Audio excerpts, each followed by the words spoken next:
तो चलिए दोस्तों स्टार्ट करते हैं। आपके सामने क्वेश्चन आ गया है और आप पर जो आपका टारगेट हम देते हैं -1/4 का माइनस मार्किंग रहेगी और इसके बाद जितना आप लोग करके आ पाते हैं। तो चलिए क्वेश्चन पहला आपका दिया गया है, निम्नलिखित में से किस धातु की जानकारी सिंधु घाटी के लोगों को नहीं थी। दोस्तों जवाब दीजिएगा, चलिए जल्दी जल्दी जवाब दीजिएगा। कह रहा आपसे कि सिंधु घाटी में किस चीज की या किस धातु की जानकारी नहीं थी।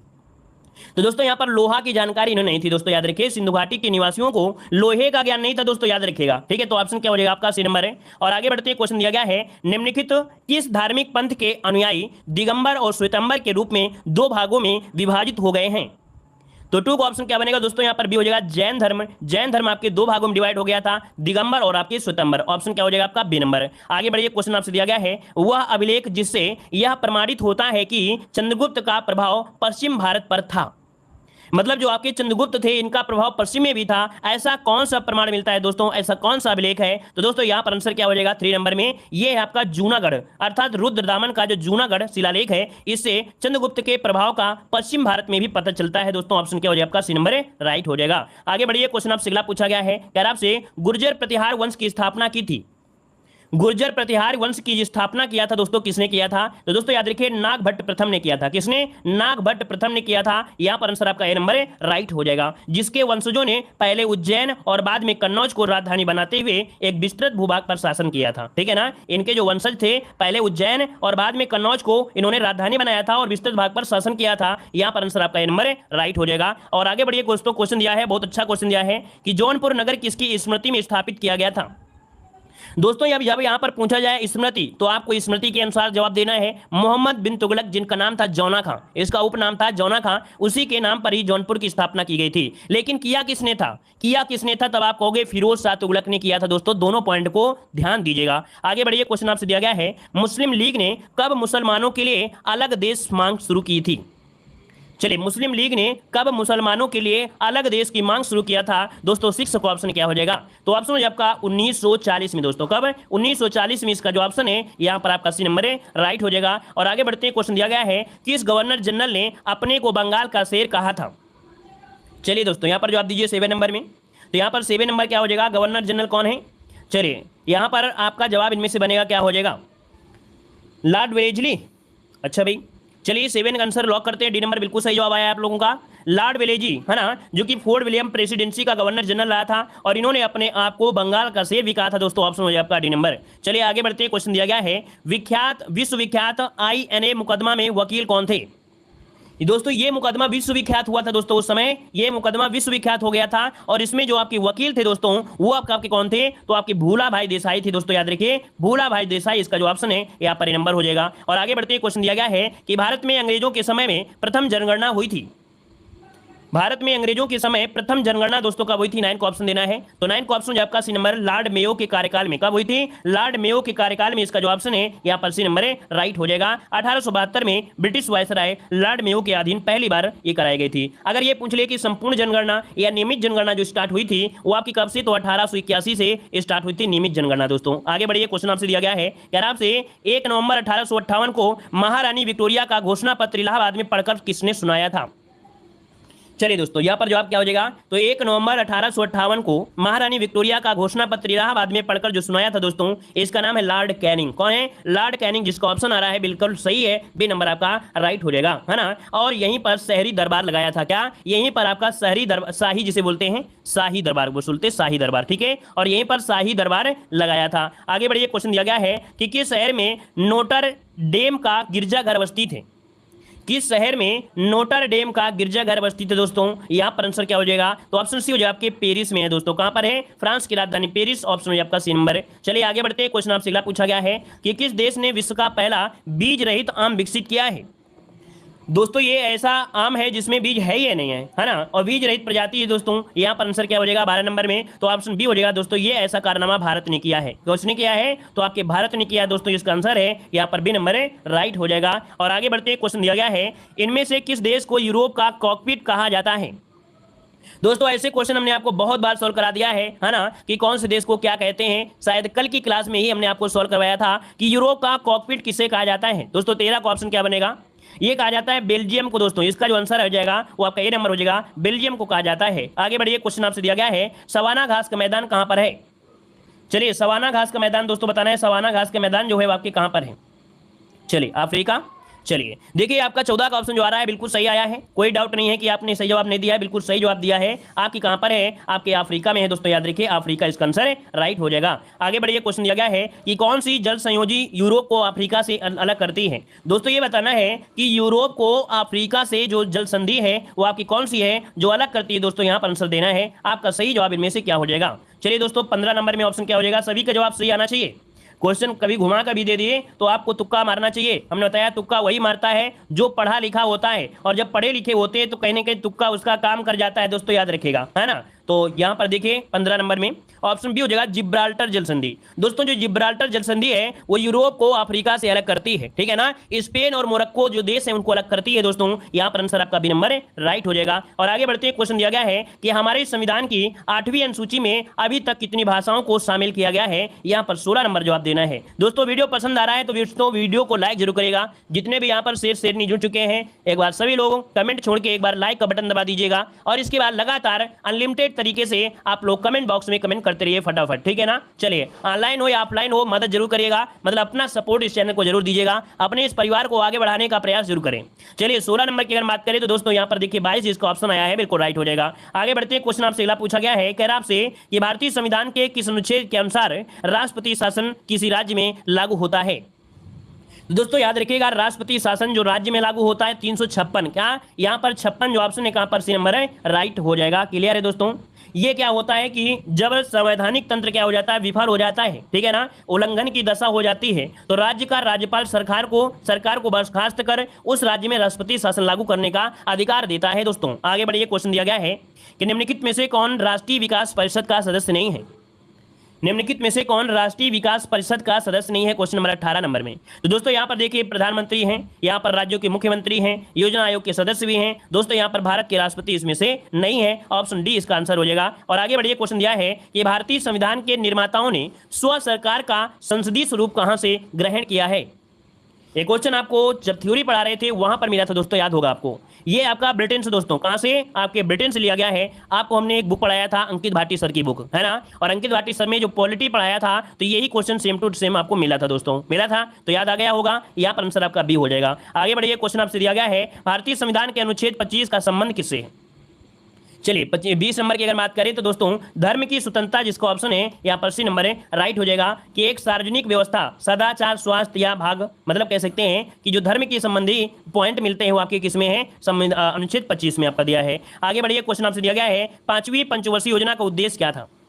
5वीं पंचवर्षीय योजना का उद्देश्य पूछा गया दोस्तों, यहाँ पर आंसर है, राइट क्या हो जाएगा? 74 से 78 तक चली थी, और ये समय से पहले समाप्त भी हो गई थी, है ना, ये समय से पहले समाप्त भी हो गई थी दोस्तों। तो यहाँ पर देखिए गरीबी हटाओ ऑप्शन है आपका बी नंबर है, गरीबी हटाओ, रोजगार, न्याय, कृषि उत्पादक, रक्षा पर केंद्रित, ये सब चीजों पर थी, ऑप्शन बनेगा यहाँ पर क्या? यहाँ पर बी नंबर है, राइट हो जाएगा। चलिए आगे बढ़ते हैं, क्वेश्चन आपसे अगला पूछा गया है आरबीआई की स्थापना किस समिति की सिफारिश पर हुई थी? आरबीआई की स्थापना किस समिति की सिफारिश पर हुआ? दोस्तों 22 नंबर में ऑप्शन क्या हो जाएगा? यहाँ पर हो जाएगा आपका हिल्टन यंग। कौन है? हिल्टन यंग एक आपकी आयोग था, ठीक है ना, इसकी सिफारिश पर इसकी स्थापना की गई थी दोस्तों। यहाँ पर 1 अप्रैल 1935 को इसका परिचालन शुरू हुआ था। लेकिन आपको बताना है कि आरबीआई का राष्ट्रीयकरण कब हुआ था दोस्तों? बताइएगा आरबीआई का राष्ट्रीयकरण जो हुआ वो कब हुआ था दोस्तों? इसका जवाब आप लोग जल्दी से दीजिएगा। आरबीआई का स्थापना तो हमने बता दिया, लेकिन आपको बताना है कि आरबीआई का राष्ट्रीयकरण जो किया गया दोस्तों वो कब किया गया था? यहाँ पर बताइए जल्दी से। चलिए वेरी गुड, बहुत अच्छे, आपके 1949 में किया गया था। डेट भी बता देते दोस्तों तो बहुत अच्छा लगता हमें भी, है ना। अगर आप लोग डेट बता देते तो हमें बहुत ही अच्छा लगता आप लोगों के लिए कि नहीं आप लोगों ने बहुत ही सही जवाब दिया है, बिल्कुल सटीक जवाब दिया है दोस्तों। जब यहाँ पर इसकी स्थापना हुई थी अप्रैल में, तो इसकी जो राष्ट्रीयकरण हुआ था 1 जनवरी को हुआ था दोस्तों, याद रखिए 1 जनवरी लगाना है आपको आंसर। क्लियर है? आगे बढ़िएगा कि अंत्योदय कार्यक्रम का मुख्य उद्देश्य क्या है? अंत्योदय कार्यक्रम का मुख्य उद्देश्य पूछा गया है 23 नंबर में दोस्तों। 23 का ऑप्शन क्या हो जाएगा? 23 ऑप्शन इनमें से क्या हो जाएगा? तो दिया गया है ग्रामीण गरीबों का उन्नयन करना, अर्थात जो ग्रामीण लोग हैं, है ना, उनकी गरीबी को आगे बढ़ाना, मतलब कह सकते हैं उन्नयन मतलब गरीबों की सहायता करना, ऑप्शन इसका बी नंबर हो जाएगा। और आगे बढ़िए, क्वेश्चन आपसे दिया गया है मुद्रास्फीति सबसे अधिक किसके लिए लाभदायक होती है? इकोनॉमिक्स में क्वेश्चन आपने पढ़ा होगा कि मुद्रास्फीति सबसे अधिक किसके लिए लाभदायक होती है। देखिए 24 की अगर बात करते हैं तो दोस्तों देनदार जो होता है, देनदार, है ना, ऑप्शन हो जाए आपका यहाँ पर नंबर है। आगे बढ़ते हैं, क्वेश्चन दिया गया है काली मुद्रा क्या है?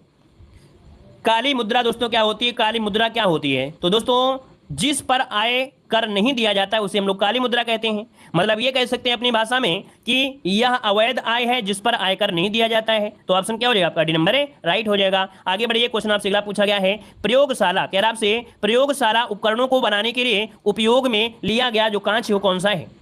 अर्थात प्रयोगशाला में जो आपका उपकरण बनाने के लिए कांच होता है दोस्तों, वो कौन सा कांच होता है। 26 नंबर में 26 का ऑप्शन हो जाता है पायरेक्स कांच दोस्तों। क्या, पायरेक्स कांच इसका आंसर है, राइट हो जाएगा। और आगे बढ़ते हैं, क्वेश्चन दिया है, साबुन को जल में घोलने पर जल के पृष्ठ तनाव पर क्या प्रभाव पड़ता है।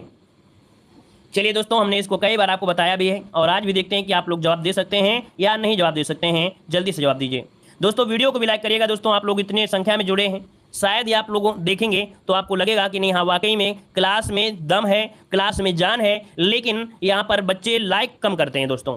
इसका क्या रीजन होता है कि क्लास हम ज़्यादा दे देते हैं, या क्लास हम कम देते हैं, या क्लास अच्छी नहीं होती है, या आपको समझ में नहीं आता है, या आपके अकाउंट से बैलेंस कट जाता है। इसका कुछ तो रीजन होगा जो आप लोग अपना पूरा सपोर्ट नहीं देते हैं।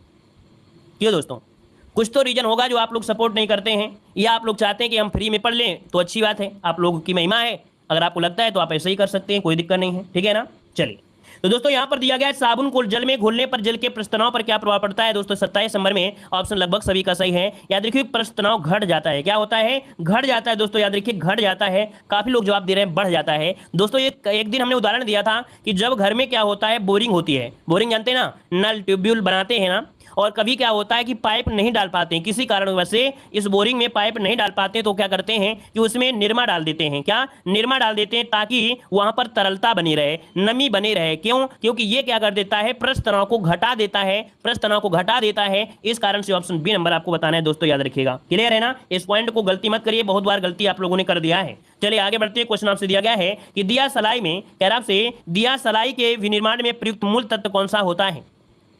चलिए, दिया सलाई जानते हो ना, माचिस, और माचिस में लगता है फास्फोरस दोस्तों। ऑप्शन में आपका ये नंबर, ये होता है लाल फास्फोरस दोस्तों। ये विषैला नहीं होता है, लेकिन जो सफेद फास्फोरस होता है ना, वो बहुत भयंकर होता है, वो बहुत खतरनाक होता है, बहुत विषैला होता है दोस्तों, याद रखिएगा। तो लाल वाला फास्फोरस से दिक्कत नहीं करता है। यहाँ पर आंसर हो जाए आपका ये नंबर है। आगे बढ़ते हैं, क्वेश्चन दिया गया है, वेबसाइट के मेन पेज को कहते हैं, वेबसाइट के मेन पेज को कहते हैं दोस्तों 29 नंबर में। तो ऑप्शन में से क्या हो जाएगा, ऑप्शन में आपका नंबर होम पेज कहा जाता है दोस्तों, इंडेक्स पेज भी कह देता है, कभी कभी इंग्लिश में लग जाता है इंडेक्स, तो इंडेक्स पेज भी कहते हैं या इसे होम पेज भी कहते हैं दोस्तों, याद रखिएगा, ठीक है ना। चलिए, मतलब जो सबसे पहले ओपन होता है जब कोई यूआरएल डालते हैं, जैसे ही कोई यूआरएल डालते हैं तो पेज यही होता है ना, होम पेज। आगे बढ़िए, क्वेश्चन दिया गया है, विटामिन ई का रासायनिक नाम बताइएगा।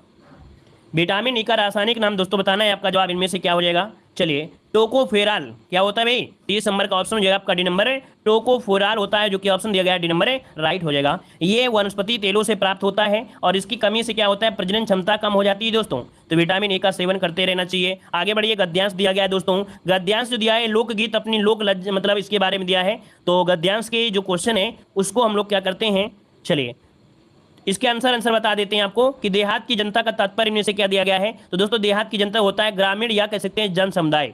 कजरी गाया जाता है दोस्तों, कजरी जो आपका गीत है ये आपके उत्तर प्रदेश में गाया जाता है ना। यहाँ पर देखो दिया गया है नजर फिरी है, इसका तात्पर्य क्या होता है 68 नंबर में, मतलब होता है दृष्टिकोण में परिवर्तन आना। ये गद्यांश को भी आप पढ़े लिखे आप सोल्व कर सकते हैं, ऐसा गद्यांश था इसलिए हम बोल रहे थे। जनता का संगीत क्या है दोस्तों, जनता का संगीत यहाँ पर होता है लोकगीत है, लोकगीत के बारे में दिया गया था पूरा, इसलिए इसका लोकगीत हो जाएगा। बाउल कहाँ का लोक नृत्य है दोस्तों, बाउल कहाँ का है, तो बाउल आप बता सकते हैं बंगाल का है, पश्चिम बंगाल का है। अगला है 99 के फेर में पढ़ना मुहावरे का सही अर्थ बताना है, 99 के फेर में पढ़ना मुहावरे का सही अर्थ बताइएगा। 71 ऑप्शन में से क्या हो जाएगा। चलिए तो दोस्तों यहाँ पर क्या हो जाता है, ऑप्शन होता है डी नंबर धन जोड़ने में लगे रहना। 99 के फेर में मतलब होता है धन जोड़ने में लगे रहना, ऑप्शन डी हो जाएगा। लेकिन बहुत लोग होते हैं 99 के फेर में पड़े रहते हैं, मतलब जो लोग लिख लेते हैं मॉडल पेपर में 99% मतलब 99 मतलब कह सकते हैं कि 90 नंबर आपको मिलेंगे, 99 नंबर मिलेंगे। तो इसके चक्कर में ना पड़ा करें दोस्तों, मॉडल पेपर जितना जबरदस्त हम आपको करा देते हैं, जितनी तैयारी आपको करा देते हैं ना, लोग लिखने वाले लिखते रहेंगे और आप लोग करके दिखा देंगे। दोस्तों याद रखिएगा, लोग लिखने वाले लिखते रहेंगे, कंटेंट देते रहेंगे, लेकिन हम करके दिखाएंगे। लोग करके दिखाएं ना दिखाएं, लेकिन हम करके दिखाएंगे। इस बार टॉपर अपने देव जी के ट्रिक से ही बनाएंगे, चाहे कुछ भी हो जाए, ठीक है ना। चलिए आगे बढ़ते हैं, क्वेश्चन दिया गया है क्या आपसे दुम और द्रुम का अर्थ क्या होता है दोस्तों, जवाब देना है और लाज रख लेना दोस्तों, हमारी इस बार को टॉपर बनना चाहिए, देव जी के ट्रिक से बनना चाहिए, ठीक है ना। चलिए दुम और द्रुम का अर्थ क्या होता है दोस्तों बताइएगा, आपका आंसर क्या हो जाएगा। दुम और द्रुम का अर्थ क्या होता है 72 में। चलिए देखिए यहाँ पर दुम दबाकर भागना मतलब क्या होता है, पूंछ, और द्रुम होता है पेड़। तो ऑप्शन इसका हो जाएगा बी नंबर। आगे बढ़िए, क्वेश्चन दिया गया है निम्नलिखित वाक्यों में से शुद्ध वाक्य का चयन करिएगा। क्वेश्चन नंबर 73 दिया गया है, कह रहा है सर थॉमस रो ने जहांगीर को उपहार भेंट किया गया। तो देखो गया शब्द लगाने से क्या मतलब हुआ, क्या नहीं। देखिए स्टेशन पर चाय कॉफी की दुकान है, महात्मा के दर्शन से मैं गदगद हो गया। दोस्तों यहाँ पर जो आंसर आपका है 73 नंबर में, वो आपका सी हो जाएगा कि महात्मा के दर्शन में मैं गदगद हो गया। आगे बढ़ते हैं, क्वेश्चन दिया गया है इनमें से एक शब्द की वर्तनी अशुद्ध दी गई है। अशुद्ध वर्तिका जो आपकी है अशुद्ध क्या है, द्वारिका दिया है, अहल्या दिया है, आर्द दिया गया है और प्रवज्रा भी दिया गया है। दोस्तों यहाँ पर अहल्या भी सही दिया है और आपका जवाब यहाँ पर ये भी सही है, आर्द भी सही है। मतलब गलती है किसमें आपकी, इसमें सही, इसमें गलती है। और गलती दोस्तों है क्या, वो भी आपको समझ में आ गई होगी अब तक। गलती इसमें दोस्तों ये दिया गया द्वारका होता है, क्या होता है, द्वारका होता है। रा में मात्रा नहीं चढ़ी होती दोस्तों, रा में कोई भी मात्रा नहीं चढ़ी होती है दोस्तों, याद रखिएगा। आगे बढ़ते हैं, मैथिली शरणगुप्त का संबंध आधुनिक काल के किस युग से है। मैथिली शरणगुप्त आपसे दोस्तों दिया गया है, जवाब दीजिएगा।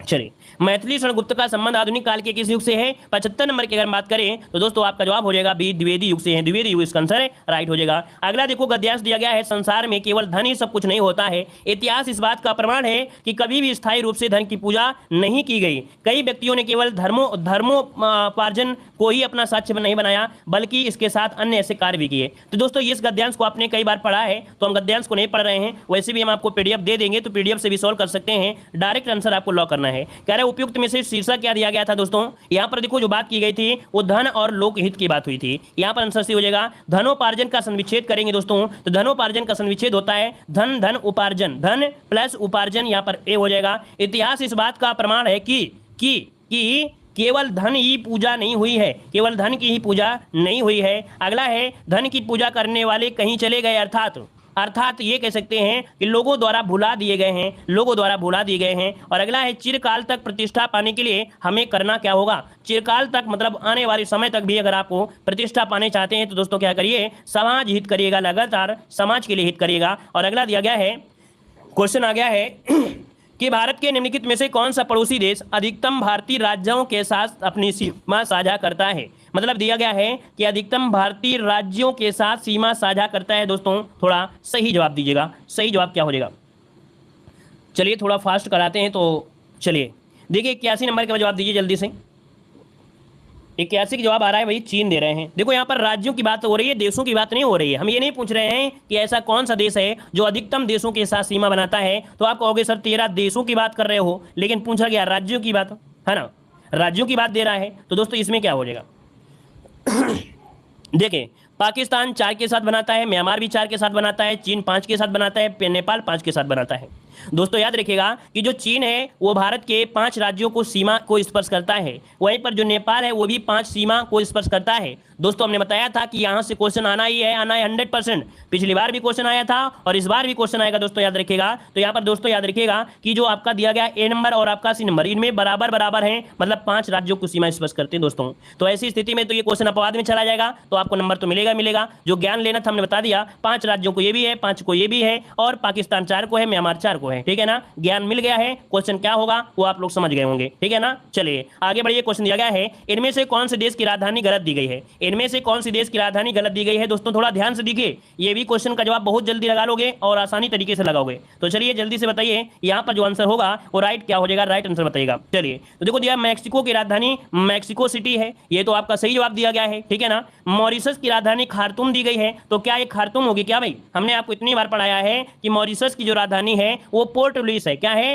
पोर्ट लुइस है दोस्तों, पोर्ट लुइस हमने आपको कई बार पढ़ाया है, क्योंकि हिंदी के जो सम्मेलन होते हैं, विश्व हिंदी सम्मेलन, वो आपके यहीं पर होते थे, पोर्ट लुइस में होते थे। आगे बढ़िए, क्वेश्चन दिया गया है हाँ, ब्राजील की राजधानी ब्रासिलिया, क्यूबा की राजधानी हवाना। आगे बढ़िए, क्वेश्चन दिया गया है कि केंद्रीय संसद राष्ट्रीय हित में राज्य सूची के विषय पर कानून बना सकती है यदि।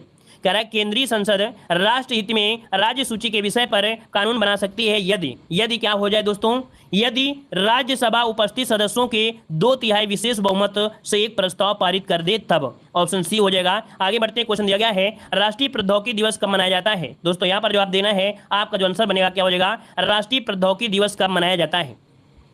दोस्तों 84 की अगर बात करें तो आंसर इनमें से क्या हो जाएगा, ए नंबर हो जाएगा आपके दोस्तों। 11 मई को मनाते हैं, कब, 11 मई को मनाते हैं दोस्तों, याद रखिए 11 मई को, ठीक है ना। चलिए यहाँ पर आपको याद होगा कि इन्हीं के प्रकाशों, मतलब इस समय जो वैज्ञानिक आपके रहे हैं, मतलब इनके प्रयास से एक डेट याद होगा, 1998 में पोखरण परीक्षण हुआ था। मतलब पोखरण परीक्षण संभव हुआ था, तो इसीलिए प्रौद्योगिकी शब्द आपको जुड़ा हुआ है। 1998 में पोखरण परीक्षण हुआ था 11, तो इसलिए आपको देश याद रखिए 11 मई। आगे बढ़ते हैं, क्वेश्चन आपसे अगला पूछा गया है, कह रहा आपसे निम्नलिखित में से कौन सा देश आसियान का सदस्य नहीं है। चलिए दोस्तों, आसियान का सदस्य नहीं है, इनमें से राइट आंसर क्या हो जाएगा, आसियान का सदस्य नहीं है। तो दोस्तों यहाँ पर देखिए, कंबोडिया है, चीन है, लाओस है और फिलीपींस है। दोस्तों 85 की अगर हम बात करें ऑप्शन में 85 में, तो दोस्तों यहाँ पर जो आपका आ रहा है चीन, क्या हो जाएगा भाई, चीन। ये आपका जो दिया गया है चीन, ऑप्शन आपका बी नंबर चीन दिया गया है। चलिए इसका जो ऑप्शन है 85 नंबर में भी हो जाएगा चीन दोस्तों, चीन।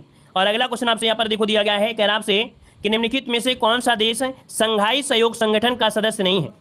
और ऐसा ही क्वेश्चन फिर से मिल गया है कि कौन सा देश संघाई सहयोग संगठन का सदस्य नहीं है, 86 नंबर में। तो दोस्तों यहाँ पर देखिए, किर्गिस्तान है, चीन है, पाकिस्तान आपका है, लेकिन जापान नहीं है दोस्तों। यहाँ पर 86 वाले में जो ऑप्शन है दोस्तों याद रखिए, जापान नहीं है। अब आपके दिमाग में आ रहा होगा कि क्या एग्जामिनर पागल है जो ऐसे क्वेश्चन देगा। दोस्तों याद रखिएगा कि ऐसे आपसे ऑर्गेनाइजेशन या ऐसे संगठन के बारे में पूछता है जिसमें से या तो आपके 5 लोग होते हैं, या तो 7 लोग होते हैं, या तो 10 होते हैं, मैक्सिमम 15 होंगे बस। ऐसा नहीं कि आपकी मेमोरी इतनी ज़्यादा बड़ी है कि आप सबको बिल्कुल फेयर कर दोगे। मतलब आयोग जो पूछेगा तो ऐसा संगठन पूछेगा जिसमें से 5, 6, 7, 8, 9, 10, 11, 15 मतलब इतने देश होंगे बस। ऐसा नहीं कि इसमें 196 देश है तो 196 देश को पूछना शुरू कर दे और आप अपनी लिस्ट को भरते रहिएगा, ऐसा नहीं होता है। तो इसमें देखिए ज़्यादा सदस्य नहीं होते हैं, इसलिए पूछा गया है ना। तो यहाँ पर देखिए आपका जो आंसर हो गया सी हो गया जापान। अगला क्वेश्चन दिया गया है कि खेल प्रशिक्षकों के लिए द्रोणाचार्य पुरस्कार किस वर्ष स्थापित किया गया था दोस्तों, 87 नंबर में। तो 87 का ऑप्शन जो आपका 1985 में द्रोणाचार्य पुरस्कार दिया गया था, जो कि कोच को दिया जाता है, बी नंबर। यहाँ पर आगे बढ़ते क्वेश्चन दिया गया है, कह रहा आपसे पम्पदुम 16 राष्ट्रीय उद्यान कहां पर है दोस्तों, बताइएगा। कह रहा आपसे पम्पदुम 16 राष्ट्रीय उद्यान कहां है दोस्तों। 88 की अगर बात करें तो ये ऑप्शन हो जाएगा यहाँ पर बी नंबर, ये केरल में है दोस्तों। कहां पर है, आपके केरल में है, केरल इसका आंसर राइट हो जाएगा। और यहाँ पर आगे बढ़ते क्वेश्चन दिया गया है, लाठी नृत्य किस राज्य से संबंधित है।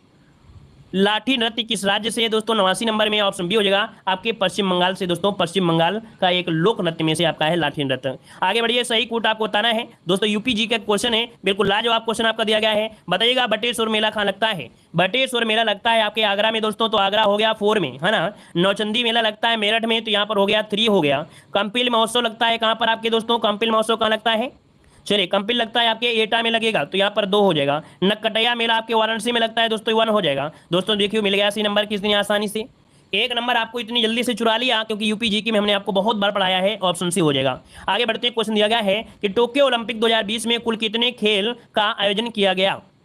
टोक्यो ओलंपिक 2020 में कुल कितने खेल का आयोजन किया गया था दोस्तों।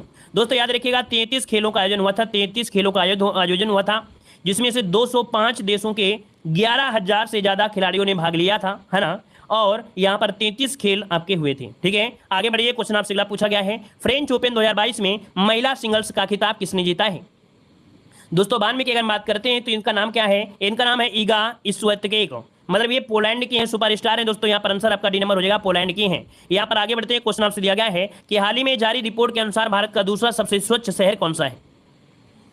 चलिए दोस्तों, इंदौर तो लगातार यहाँ पर बना रहता है ना। मध्य प्रदेश का इंदौर तो पहले स्थान पर रहता है, लेकिन दोस्तों गुजरात सूरत को दूसरा स्थान मिला है दोस्तों। इसका आंसर भी हो जाएगा, इसकी सूरत बहुत अच्छी है तो इसको दूसरा स्थान मिल गया है, ठीक है ना, क्लियर है ना। तो इसका आंसर आपका बी नंबर है, राइट हो जाएगा। चलिए आगे बढ़िए, क्वेश्चन आपसे अगला पूछा गया है, कह रहा आपसे भारत सरकार के हर घर स्वच्छ जल आपूर्ति के लिए लक्ष्य किस वर्ष तक रखा गया है। तो दोस्तों याद रखिएगा, भारत सरकार ने हर घर स्वच्छ जल आपूर्ति 2024 रखा है, 2024। मतलब कि सभी ग्रामीण घरों में नल के पानी से कनेक्शन उपलब्ध करा दिया जाएगा। स्वच्छ पानी पिए और आराम से जीवन जीजिए। अगला दिया गया है कि हाल ही में फिक्की का अध्यक्ष किसे नियुक्त किया गया है दोस्तों। बताइएगा हाल ही में फिक्की का नया अध्यक्ष जो चुना गया है वो किसे चुना गया है दोस्तों। इनका नाम है संजीव मेहता दोस्तों। ऑप्शन भी हो जाएगा संजीव मेहता, इसका आंसर राइट हो जाएगा। क्वेश्चन याद रखिएगा, ठीक है। और आगे बढ़ते हैं, क्वेश्चन आपसे अगला पूछा गया है, यहाँ पर देखो दिया गया है अच्छा क्वेश्चन, बेहतरीन क्वेश्चन, लाजवाब क्वेश्चन। खैर आपसे हाल ही में उत्तराखंड विधानसभा की पहली महिला अध्यक्ष के रूप में किसे नियुक्त किया गया है। ये उत्तराखंड विधानसभा की पहली महिला अध्यक्ष है दोस्तों। याद रखिए इनका आंसर क्या है, चलिए इनका नाम क्या है दोस्तों, याद रखिए 96 में ऑप्शन क्या होगा, यहाँ पर देखिए 96 नंबर में, चलिए रितु खंडूरी दोस्तों। रितु खंडूरी इसका ऑप्शन है, यहाँ पर सी नंबर है। रितु खंडूरी ये बनी है पहली विधानसभा अध्यक्ष, जो कि निर्विरोध तरीके से बनी है, निर्विरोध आपकी हुई हैं, जो कि आपके उत्तराखंड विधानसभा की पहली महिला अध्यक्ष हैं। और अगला क्वेश्चन दिया गया है, डस्टलिक 3rd सैन्य अभ्यास भारत और किस देश के साथ होता है। दोस्तों ऑप्शन में आपका उज्बेकिस्तान, ये क्वेश्चन आपका है, ये सैन्य अभ्यास पूछा जाता है, आपको उज्बेकिस्तान हो जाएगा। और आगे बढ़ते हैं, क्वेश्चन दिया है विश्व प्रेस स्वतंत्रता सूचकांक 2022 में शीर्ष स्थान पर किसका स्थान है। तो दोस्तों यहाँ पर आंसर क्या हो जाएगा, यहाँ पर देखिए 98 का ऑप्शन जो बनेगा उनमें से क्या होगा, फिनलैंड तो है नहीं है, यहाँ पर आपका स्वीडन भी नहीं है, तो है कौन सा दोस्तों, यहाँ पर भारत को जो स्थान मिला है 150 मिला है, इसमें भारत को 150वां स्थान मिला है। लेकिन यहाँ पर पहला स्थान देखते हैं कहाँ पर गया, यहाँ पर नॉर्वे को मिला है दोस्तों, पहला स्थान नॉर्वे को है और भारत को 150वां स्थान है दोस्तों, याद रखिए इस रिपोर्ट में, ठीक है। और आगे बढ़िए, क्वेश्चन आपसे अगला पूछा गया है कि सुभाष चंद्र बोस आपदा प्रबंधन पुरस्कार 2022 के व्यक्तिगत श्रेणी में किसे चुना गया है। 99 का ऑप्शन दोस्तों यहाँ पर हो जाएगा विनोद वर्मा है, कौन है, प्रोफेसर विनोद वर्मा दोस्तों, आपदा प्रबंधन में उत्कृष्ट कार्य करने के लिए सुभाष चंद्र बोस आपदा प्रबंधन पुरस्कार के लिए चुना गया है, ऑप्शन बी नंबर राइट हो जाएगा। यहाँ पर आगे बढ़ते हैं, क्वेश्चन आपसे अगला पूछा गया है लॉरियस वर्ल्ड स्पोर्ट्स पुरस्कार 2021 में स्पोर्ट्समैन ऑफ द ईयर का पुरस्कार किसे दिया गया है। दोस्तों 100 का ऑप्शन यहाँ पर हो जाएगा राफेल नडाल, कौन है, राफेल नडाल जिसका ऑप्शन है यहाँ पर 100 का बनेगा, ए नंबर इसका राइट हो जाएगा, ए नंबर। धन्यवाद सभी को, जय हिंद, सभी को वंदे मातरम।